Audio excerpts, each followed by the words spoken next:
آیت اللہ سید علی خامنائی کا سفر آخرت تعزیتی تقاریب کی تیاریاں جاری۔ شہید ایرانی سپریم لیڈر آیت اللہ خامنائی کا جسد خاکی امام خمینی حسینیہ منتقل کر دیا گیا۔ آیت اللہ خامنائی کو امریکہ اور اسرائیل نے 28 فروری کو تہران پر بمباری کر کے شہید کر دیا تھا۔ حملے میں آیت اللہ خامنائی کی بہو اور موجودہ سپریم لیڈر کی اہلیہ بھی شہید ہوئی تھیں۔ اس سے قبل سید مجتبیٰ حسینی خامنائی کی اہلیہ کے اعزاز میں تہران کے فرہنگ اسکول کی جانب سے بدھ کی شب تعزیتی اجتماع ہوا۔ لوگوں نے بڑی تعداد میں شرکت کی۔ آیت اللہ خامنائی کے جنازے کے دوران حملہ ہوا تو جواب نہایت سخت ہوگا۔ ایران کے ختم الانبیاء بریگیڈیئر نے خبردار کر دیا، کہا مخالفین شہید سپریم لیڈر کے جنازے کے دوران حملے سے پہلے 2 بار سوچ لے۔ آیت اللہ سید علی خامنائی کی نماز جنازہ کل تہران میں ادا کی جائے گی۔ متعدد سربراہان مملکت سمیت 100 ممالک کے مندوبین شریک ہوں گے۔ نماز جنازہ کے بعد جسد خاکی کی تہران سے قم پھر نجف اور کربلا جایا جائے گا۔ میت واپس ایران لا کر آیت اللہ سید علی خامنائی کو مشہد میں سپرد خاک کیا جائے گا۔ جلوس جنازے میں 1 کروڑ سے زائد افراد کی شرکت متوقع ہے۔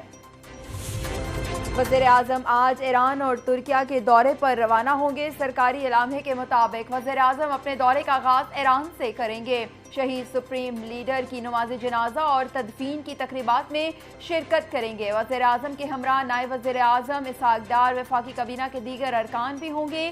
وزیر اعظم شہباز شریف ایرانی قیادت اور سوگوار خاندانوں سے ملاقات بھی کریں گے۔ غم کی اس گھڑی میں برادر ملک ان کے ساتھ کھڑا ہے۔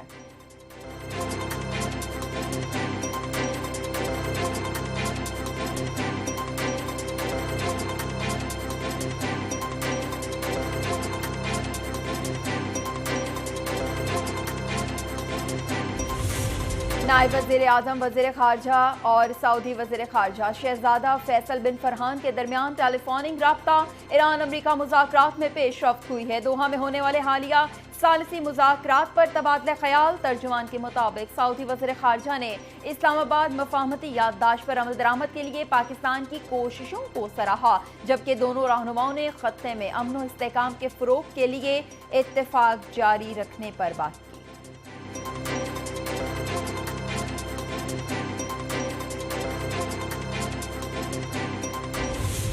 محسن نقوی کا پاک سعودیہ برادرانہ تعلقات مزید مضبوط بنانے کا عزم۔ وفاقی وزیر داخلہ محسن نقوی کی ریجن کے قائم مقام گورنر شہزادہ سعود بن مشل بن عبدالعزیز سے ملاقات ہوئی ہے۔ قائم مقام گورنر نے پی سی بی اور سعودی عرب کرکٹ فیڈریشن کے معاہدے کو خوش آئند قرار دیا۔ Chairman P C B Mohsin Naqvi کا کنگ فہد عبدالعزیز یونیورسٹی میں اسٹیڈیم کا دورہ، اسٹیڈیم کے مختلف سیکشنز کا جائزہ، انکلوژرز کا بھی معائنہ کیا۔ کہا جلد سعودی عرب میں بین الاقوامی ایونٹس کا انعقاد ممکن ہو جائے گا۔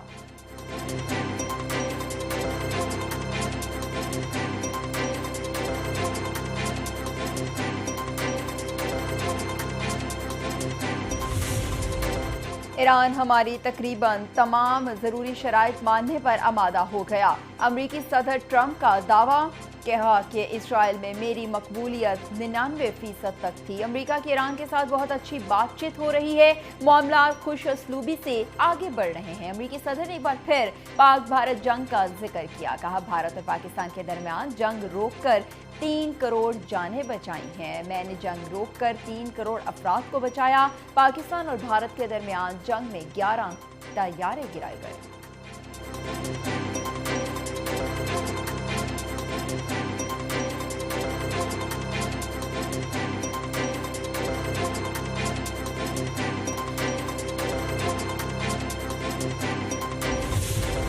ٹرمپ انتظامیہ کو خدشہ تھا اسرائیل ایرانی مداخلت کاروں کو قتل کر سکتا ہے۔ امریکی میڈیا کا دعویٰ، نیو یارک ٹائمز کی رپورٹ کے مطابق اسرائیل عبوری امن معاہدے کے لیے جاری مذاکرات کو سبوتاژ کرنا چاہتا ہے۔ رپورٹ میں مزید بتایا گیا، اسرائیل کسی بھی حد تک جا سکتا ہے۔ امریکہ نے ممکنہ سازش کو کیسے ناکام بنایا، تفصیلات آنا ابھی باقی ہے۔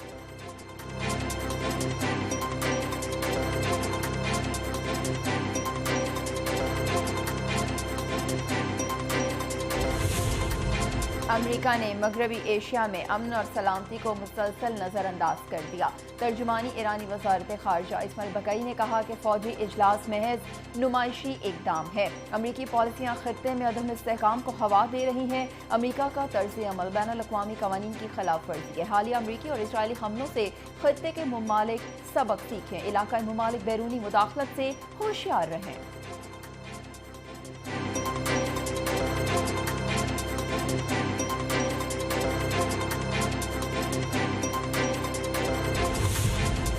خطے میں پائیدار امن صرف بیرونی مداخلت کے بغیر ہی ممکن ہے۔ ایران کے وزیر خارجہ عباس اراغچی نے کہا، امریکی فوجی کمانڈ خطے میں سیکیورٹی نہیں بدامنی لائی ہے۔ غیر ملکی طاقتیں خود اپنا تحفظ کرنے کے قابل نہیں۔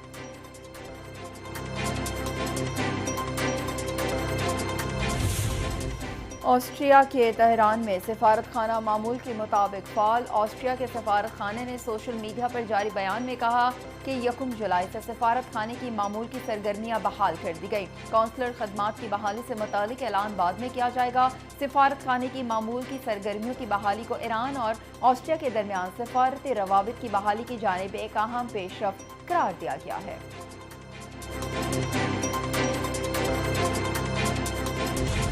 پنجاب میں جیلوں کی کال کو حقیقی اصلاح گاہوں میں بدلنے کا مشن۔ وزیر اعلیٰ پنجاب مریم نواز شریف کی زیر صدارت جیل اصلاحات سے متعلق اہم اجلاس۔ جیلوں میں گنجائش کے بحران، قیدیوں کی فلاح و بہبود، سیکیورٹی، صحت، تعلیم اور ہنرمندی کے فروغ کے لیے جاری اقدامات کا تفصیلی جائزہ لیا گیا۔ اجلاس میں وزیر اعلیٰ کو جیل اصلاحات پر پیش رفت اور اوور گراؤنڈنگ کے مسئلے کے حل کے لیے جامع پلان پر بریفنگ دی گئی۔ جیل ہسپتالوں کی باقاعدہ انسپیکشن یقینی بنائی جائے۔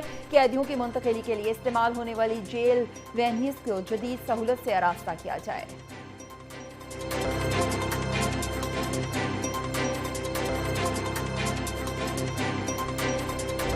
ثانیہ کہنا کے ٹیوشن سینٹر کے بعد باغبان پورہ کے سکول میں دل خراش واقعہ۔ لاہور میں غیر قانونی سمر کیمپ بڑے حادثے کا سبب بن گیا۔ باغبان پورہ میں زیر تعمیر عمارت کی 3ری منزل کی دیوار گر گئی۔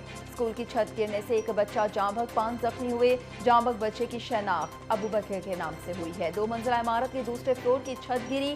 گھر کی 3ری منزل پر تعمیراتی کام جاری تھا۔ پولیس نے اسکول مالکن نازیہ رضوان سمیت دیگر 4 ٹیچرز کو حراست میں لے لیا۔ پولیس کی مدعیت میں مقدمہ درج کر لیا گیا۔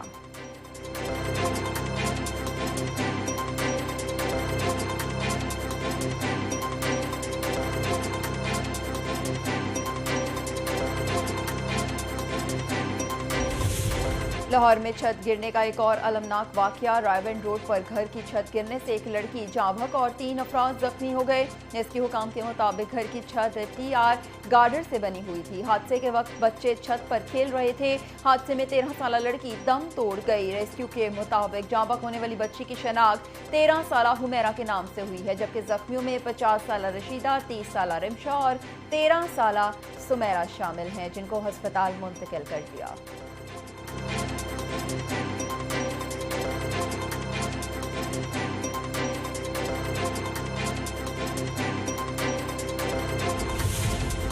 صوبائی دارالحکومت لاہور میں گرمی اور حبس کا راز۔ شہر میں زیادہ سے زیادہ درجہ حرارت 37 ڈگری سینٹی گریڈ تک جانے کا امکان۔ دوسری طرف PDMA کی 6 جولائی تک طوفانی بارشوں کی پیشگوئی۔